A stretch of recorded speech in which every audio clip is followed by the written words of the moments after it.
G'day, we're Daniel and Georgia, and we're taking a gap year to travel a lap of Australia.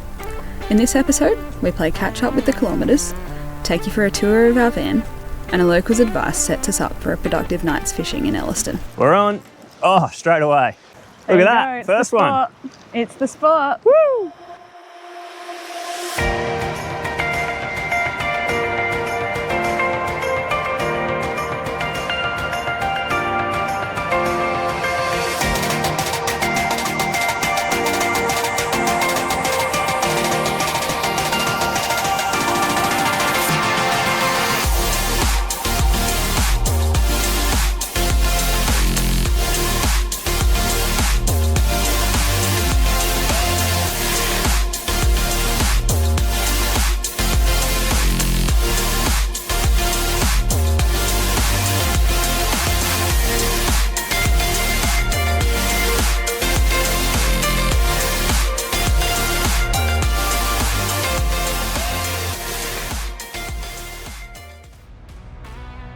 Over the past 9 days, we've clocked up 1,150 kilometres since leaving Adelaide. While this isn't a huge number in the context of Australian travel, it's faster than we planned to move, but we've got ground to make up. Despite our lap being mostly unplanned, we do have a rough idea of where we want to be each month to stay on schedule. It took longer to get out of Adelaide than we'd hoped, not helped by a last-minute gearbox rebuild. Fortunately, a delayed departure meant more time with friends and family.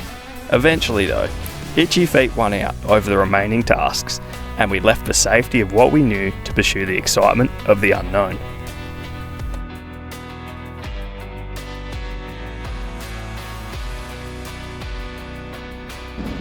Tonight we're going to go stay in the Port Lincoln National Park at a site that Georgia found. Last time we stayed here, we stayed in Fisherman's Point, which we really enjoyed. But this one is called Engine Point. Lots of other people have said it's their favourite campsite ever, so. But this is the first place on our trip that we've booked to stay for 2 nights. Looks like the sealed road might finish just here. No, I think it's still a fair few kilometres through to where we're staying, and as soon as we get off the blacktop, and even on the blacktop, the ride in the van's not that great, so just drop our tyres straight away and keep going.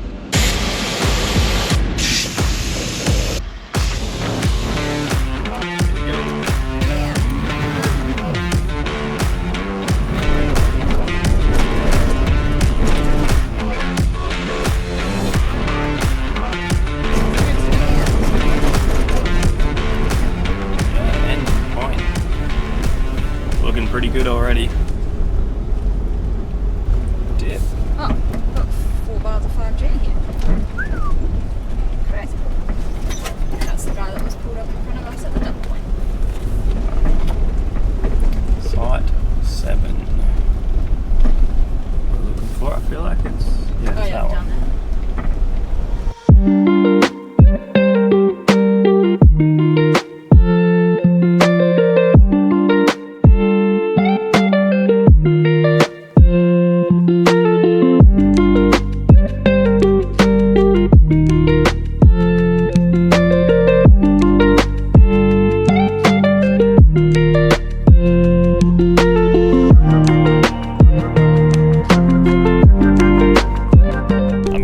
This is my favourite campsite of this episode, and the episode's not even over.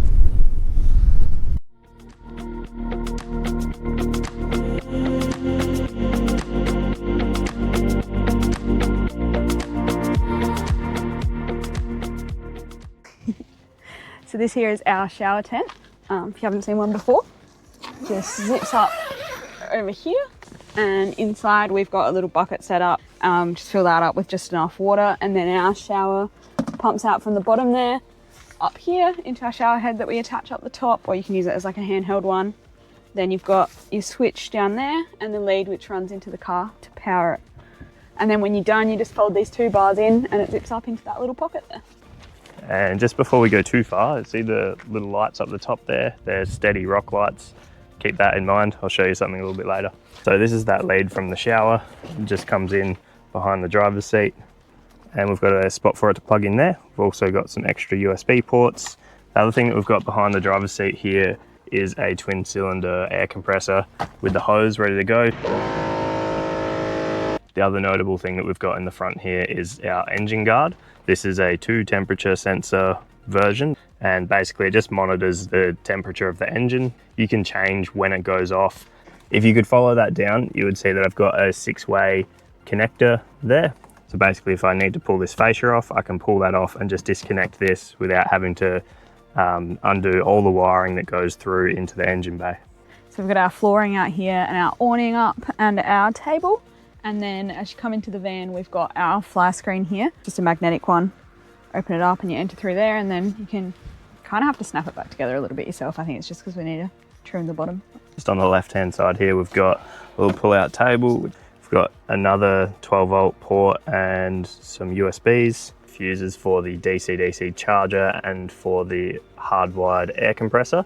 And then down here, look, it's a bit of a work in progress. It's for a heat exchanger that I fitted just shortly before we left, and during the fitting process I found out that there was a leak, so that's a warranty issue at the moment. Normally the jack and the tyre changing things and whatnot would go in there, but I'm just using it to store hoses at the moment. And then welcome to the inside of our van. We've got our kitchen, bed, storage, but we'll do a little bit of a deeper dive. It's a double bed. There's space on either side so you can fit like a drink bottle or a book or something like that. The decorative pillows at the back are full of clothes, so there's a little bit of extra storage. And then when we want a table, literally just pull this out. There's a little bit of storage space underneath that I'm still working on at the moment. I need to put a front on it and probably something to block the sides in a little bit more. There's one seat here. This is typically George's seat. And I sit down here. So now I've got a seat just for sitting in, I've got a seat for the table. But the other thing that this is, we take this off, lift the lid up, and we've got our toilet underneath. And when we close it, we've got a spring-loaded bolt on there, so all we have to do is that, and it's locked in place. Just next to this slide-out seat slash toilet, we've got these 2 storage boxes. The top one here is laundry, the bottom one is shoes. And then behind these, got more storage for cereals, our taller bottles, and more storage up the top there. And just to the left of that, we've got the inverter that currently has the Starlink and George's laptop plugged in. This fridge is an 85-litre brass monkey. It's also got a decent sized freezer in it as well. One of the other cool features about this fridge is that it's got handles on the left and the right, so you can open it up both ways. Above the table there, we've got a spice rack, and then there's more storage spaces all the way around the kitchen there. We've also got the Sirocco fan up here, so you can have it blowing on you when you're cooking, or if we bring it out here, it can also point down towards the bed, so it's pretty handy like that. Above the Sirocco, we've got this surfboard rack that I bent and welded up just before we left. It was in a bit of a rush, so I hadn't painted it. It was just test fitted, and then it was like, right, time to go. Above the cab, there's storage up here. That all needs to be sorted through and organized a little bit better. But on this side here, we've got our Starlink. Because we've got the fiberglass high top roof, it actually means that the Starlink can work straight through the roof. And then taking a look at these cupboards here, we've got a little pantry over this side here. Down here, we've got all of our plates, bowls, cups. Over on this side, we've got all of our saucepans and lids and fry pans. Up here, we've got all of our cutlery. I've still got a handle to put on this one here. I haven't done it yet, but essentially pull this one out. And we've got our pantry sort of staples. So we've got, you know, your rice, pasta, oats, sugar. And we're keeping our washing liquid in here, not because I think it belongs in here, but if I take it out, they've got room to move around. Whereas if I put this in, it's the exact fit, nothing moves, but you can still pull things out. Just out of sight here, there's a fuse box, more USB points, another cigarette socket, and then these here, remember I was talking about those steady lights? These are switches to switch each side on individually, so you can have the passenger side, the driver's side, or the rear. Or you can have any combination. Or you can have any combination of those as well. You can hook it up to an app and change the colors and have all these different effects as well. Straight out of the box, they only come with one switch, so you'd switch them all on or all off. I wanted the ability to choose exactly which lights were on or off, so I just changed the wiring a little bit and now it's switched individually. Then above that, we've got our Renogy power monitor, which is tied to a 200 amp hour lithium battery. We've got a 40 amp Red Arc DC-DC battery charger looking after that battery. Also, definitely can't forget to mention George's mum spent a long time making us new curtains because the old ones were terrible. The rear of our van is a work in progress, with the left and right storage spaces needing attention. Think of it a bit like your dad's shed. You never know what you'll find in there. These drawers, however, have been really handy. An assortment of items live in the top, and our clothes live down below. Our fishing experience on the Eyre Peninsula so far had been pretty fruitless, only landing an unlucky octopus and a super small squid. But as two novice fishers, we drove into Ellison, with our luck about to change. We pulled into a caravan park in Ellison not too long ago, trying to escape the heat a little bit because it's 40, 41 over today and tomorrow. Been in the pool for a little while. We hadn't been here too long and one of the locals came and had a chat to us about where we can go to get some whiting. So I'm going to go take these couple of rods and see how we go.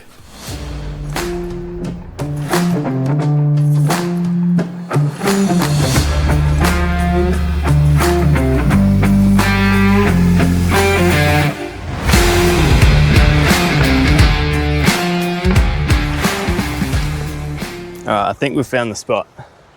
Maybe. Yeah, See how we go. In. Wish me luck.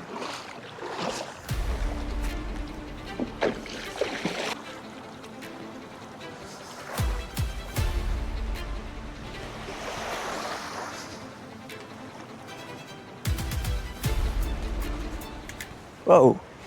You straight on? Probably just taking my bait and run. Hang on. Oh, hang on. No, I think he's on. Yep. Hey. We're on. Oh, straight away. Come on, mate. Come this way. Look at that. First one. It's the spot. Woo! Oh, it's size. Yeah.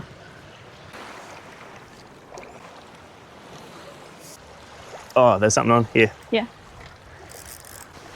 Oh, Oh, it's decent, isn't it? yeah. Don't let him pull you in. Oh, I think I lost it. Oh no, it's still there. Yep, keep going.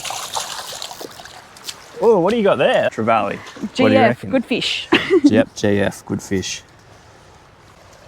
It is a trevally. A trevally. You're right. Should I cast this other one back out? Yep. Oh, you just lost a bait on the way out, I reckon. I think so. I saw something come flying off.